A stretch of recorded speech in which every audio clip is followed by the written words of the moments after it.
Hi there, this is Heather Home out of Peterborough, Ontario. I'm an artist here and have a little business called H3 Designs. And I just wanted to share, I'm actually getting ready for an art show this week. Setup is tomorrow, so I wanted to get these on video today just in case they are gone by the weekend. I have tried copper debossing, which has been really fun and really interesting. So the differences between debossing and embossing. Embossing is when the decorative element is raised, and debossing is when it is sunken. So I've done debossing, although a little bit of embossing.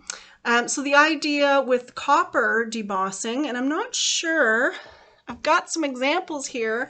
I don't know if they'll show up on video. Oh, we can see a little bit there. There they are. So I did some botanicals there. So what it is a copper sheet, and they come in different gauges. And you use a stylus of some type or different types of tools, and you press down into the copper, and basically you're drawing. So this is a debossing where you've pressed down. And embossing, if I were to flip this over, these lines would be raised. So that would be embossing. And of course, you can do both on either side, which I have done in some cases. So that's what I wanted to share with you today. I'm getting ready for the Get Your Art On annual show here in Peterborough, and we missed it last year, of course, because of COVID. The organizer is being very brave and trying it this year. And setup is tomorrow, so I thought I would just share a few. I have a whole setup, a whole collection, I should say, of these copper debossings that I've got ready for the show. But I just wanted to share a few so that you can get an idea. This one I actually did before. It's up, is it on my website? I can't remember. I have shared this one before, but I can't remember which site I shared it on. So it's a Hamsa, or Hand of Fatima. A positive feminist kind of symbol. And I really like that one. So I did that years ago, and I just mounted it on black paper there. And I've cut it out. So yes, I should talk about that. It depends on the gauge that you use and the type of tools. So I just got really small gauge copper sheeting. I got them from a local craft store, and I have two different gauges. One I believe is 1.4 mil, and the other one is 3 mil. I think this one is 3 mil. And so to try to cut them out, I just used regular scissors. I don't have the hand strength to, oh look,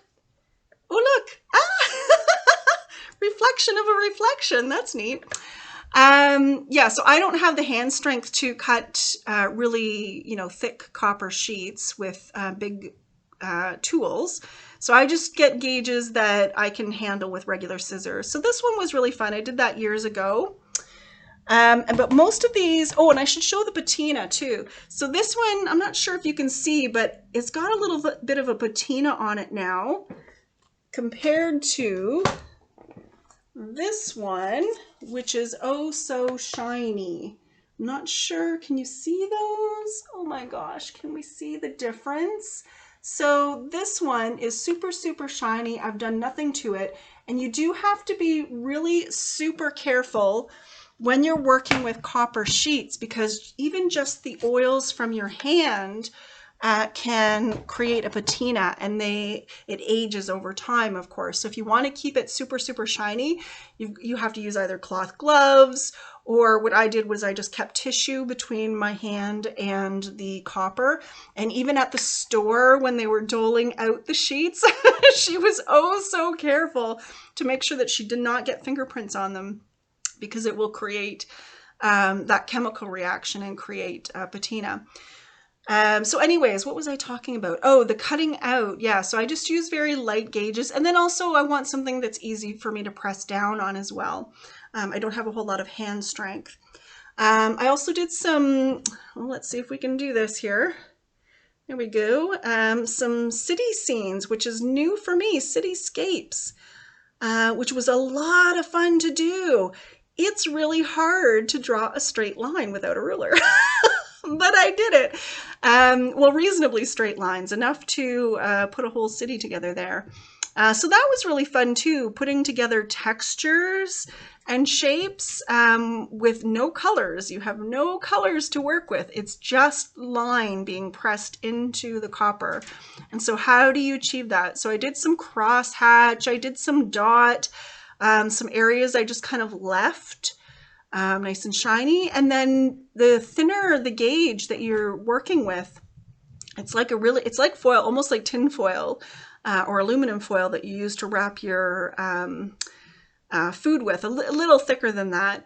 But it can wrinkle very easily. So you do kind of have to either work with that or be careful against it. So anyways, that was kind of fun to do some cityscapes. I did more botanicals. I like this one because you can change the direction. So here's some ferns. I have been so into ferns since I was in my preteens. I would just draw them over and over and over. So I love that this one you can turn either way and it still works. Love that. And oh yes, I'm always into the celestial stuff.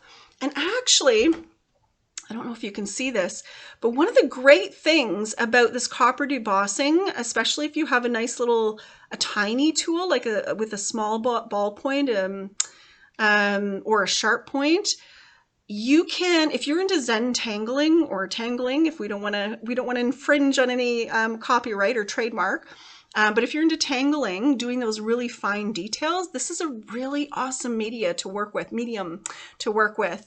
So I don't know if you can see, let's see how close we can get. Oh my gosh, look at all the little dots and lines and the rose petals.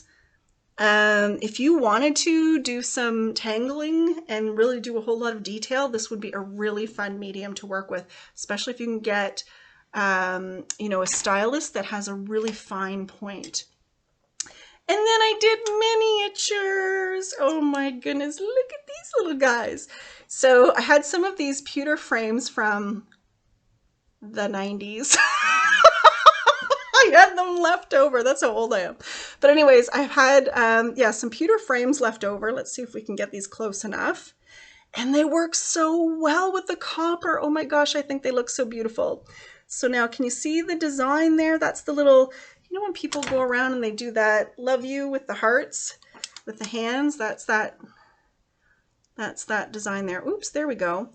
And friends forever. Oh, isn't that nice?